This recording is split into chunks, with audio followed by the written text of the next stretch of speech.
3K steeplechase New Zealand secondary school champ. She fell over a steeple and first place overtook her. She was in second. And then, like, I've never seen it on it because she's so humble and shy and this personality, but this demon came out inside of her, like, I'm gonna get you. He just stormed down the home straight, took over the girl in front and just won the race, like, by a few metres. But yeah, she was down on her ass and got back up and just nailed it. It was, yeah, so she was just a badass runner. Like, she just had it in her, you could see her. She's born to run. You're not just going harder for the camera, are you?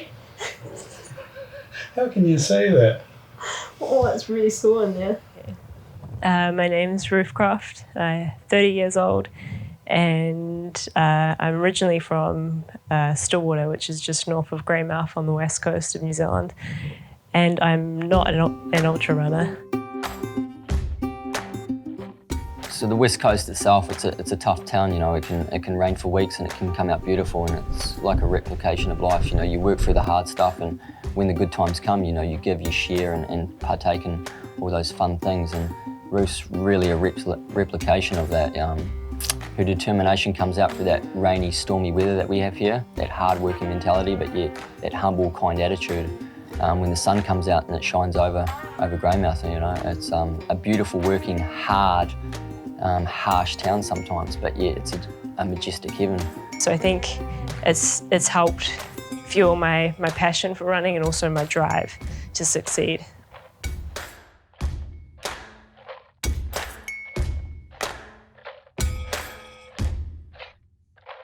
My parents especially were really hard workers, so that's like a lot of the memories that I have of my dad. He just worked really long hours, and yeah, so even when I was working for him down the workshop, he'd get annoyed with me if I wanted to go running, and I was only working like an 8-hour day.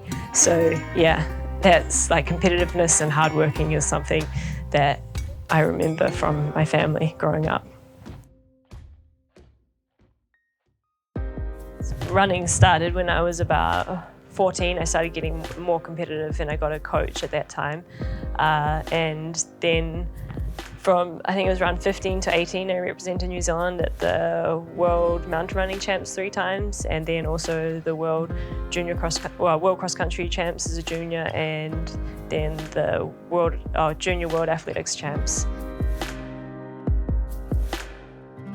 I decided to take up a cross-country athletics and cross-country scholarship in Portland, Oregon, and went to the University of Portland for 4 years and competed there. But my running didn't really improve that much in Portland. It wasn't the right environment, I don't think, for me at that time. And so after the US, I moved to Taipei, Taiwan, with the intention not to run, because at the time I was just feeling really burnt out by the collegiate system. And then after probably it was like 6 months of like partying too much, drinking too much and putting on weight, I decided to get back into running. Mainly because I used it as a way to meet people, because when I moved to Taipei I didn't know anyone. So I joined like the Hash Harriers and started doing like more road races, and then fell into more trail races, and then used it as a way to travel. It was through Garmin really that I got a job, so I worked part-time for them. And then they helped me financially a lot to be able to go to Europe in the summer and compete and race. And at the same time I also got supports, jumped on board with Scott. But then after about, coming up 4th or 5th year of living there, I was finding it too hard to train in a place like Taipei and still compete in like mountainous races in Europe. So I made the decision to leave my job at Garmin and to move back to New Zealand, to Wanaka, and that's where I'm based for 6 months of the year, and then the other 6 months in Europe.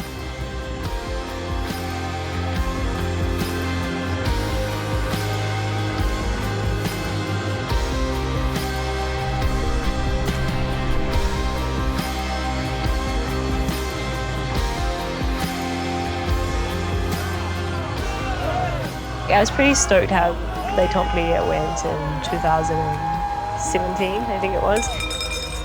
I just dedicated 3 months in Europe to do the correct build-up, and then on the day just everything in the race went well. And so it kind of just, it was just that confirmation that, okay, everything's going to be okay. Like, you just got to give it a go. And just doing well in that race and just feeling the strongest that I'd felt in a long time was just really satisfying.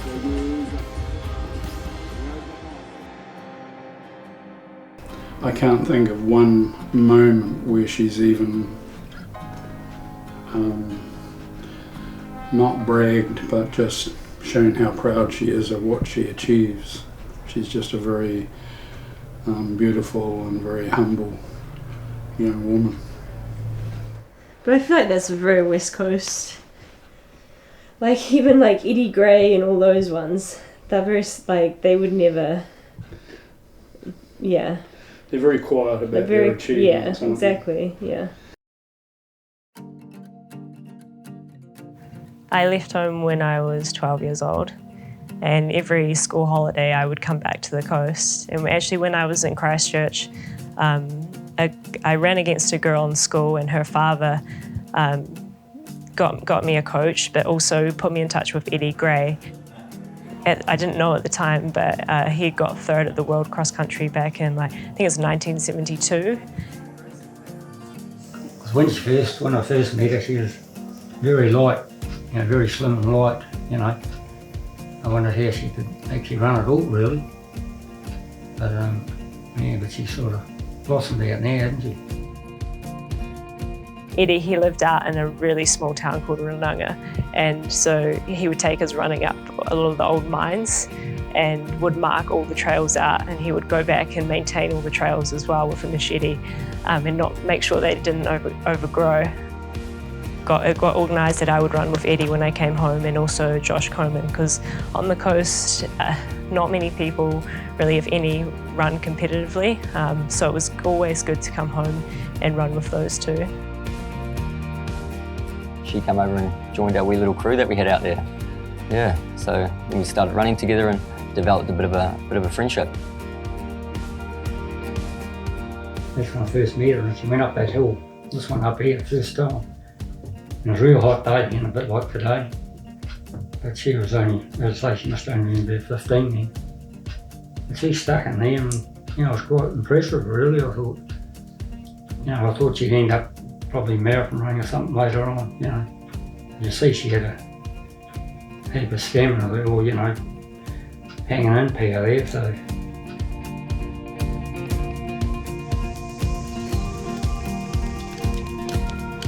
So my mindset towards training is that, in a week, I've got 3 workouts normally that I've got to hit. And so for those workouts, I really want to be pretty focused. And so I go into them and try not to let my mind wander and be like, oh man, I wish this workout was over. And so it's just being pretty present at the time and focusing on what needs to be done so that I can get the best out of myself.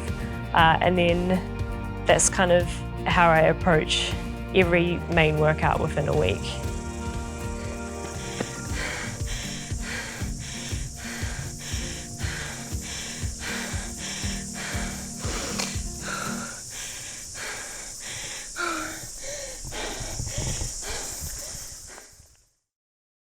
Josh and I first met through running, because we were both the only West Coasters who competitively ran. So that's when our friendship kind of all began, and it was just because of running. But then, life happens and it takes you down a different road, and Josh was diagnosed with acute myeloid leukemia.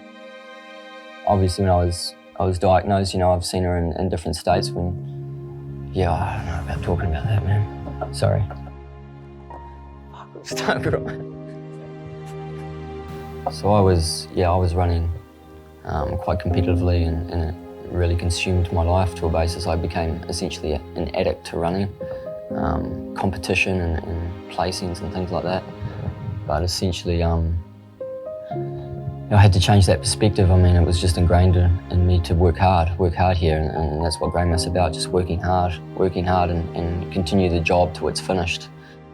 She would be at the end of the phone whenever I wanted her. Whenever I needed someone to talk to, Ruth was there.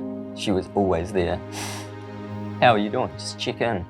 And that's the person who Ruth is, She knows what comes first, and her friends come first. The people in her life, the people that she loves comes first. And I don't know, I was going through a tough time with that, but he always put everything back in perspective for me. And so he's taught me so much about just, being grateful for what you have and not getting too caught up in things that don't matter. And the running is great, but people come first. Yeah. She enjoys her running, she loves it, but it doesn't control her life. And she never talks about her running, we just talk about her family and what she's been doing outside of running. It was really about 5% of the conversations we'd have would be about running. Running is my life. No, my other interests would be definitely writing my captions for Instagram.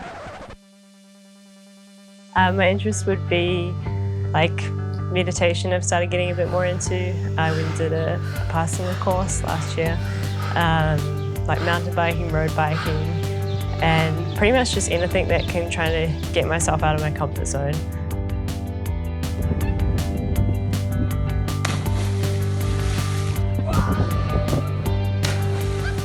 So I kind of got into the ice bath through my diagnosis of cancer. I was severely depressed, and I found it was really good for my mental health, and it was also great for my immune system, blood circulation, testosterone, numerous biological properties in the body. So I told Ruth, and we were both advocates of holistic approaches and things just different in life that challenge you and are fun too. And I told Ruth, and she came around and we did our ice bath together, and she really enjoyed it, it was just something out of the ordinary, something different, and that's what we both like. You have your running and you have your job, but also too, you got to have those other things in life that really fulfill you.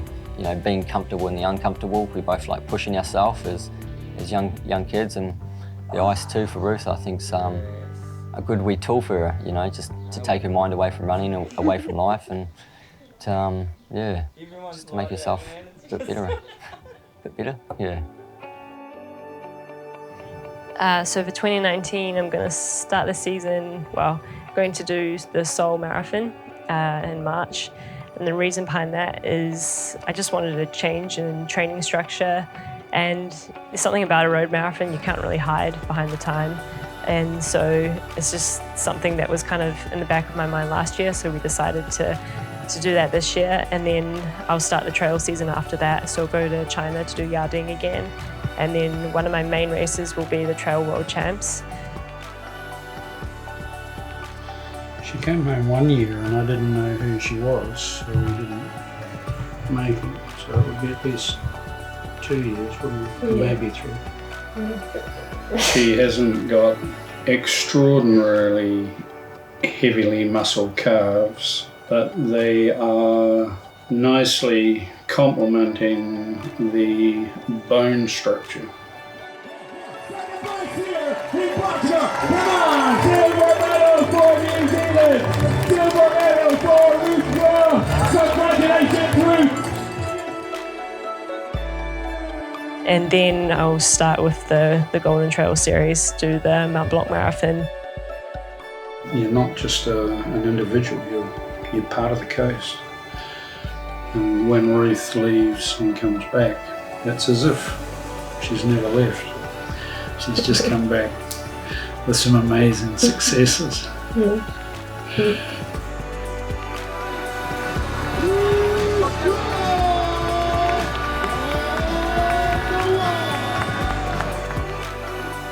And then I'll also do Kanazei, the Dolomite Sky Race. Also, having a good race this year as well. I got 4th, and this is the 3rd time having a crack at that race, and I've never felt good in it. And so to be able to just go and have a good race there, it meant a lot to me. Mesdames et messieurs, Ruth Croft, 4e position! She constantly does personal bests. It's the most remarkable situation, really, that somebody can perform event after event at the levels Ruth does. I'm proud of her and proud to work with her when she comes home. Thank you, Ruth.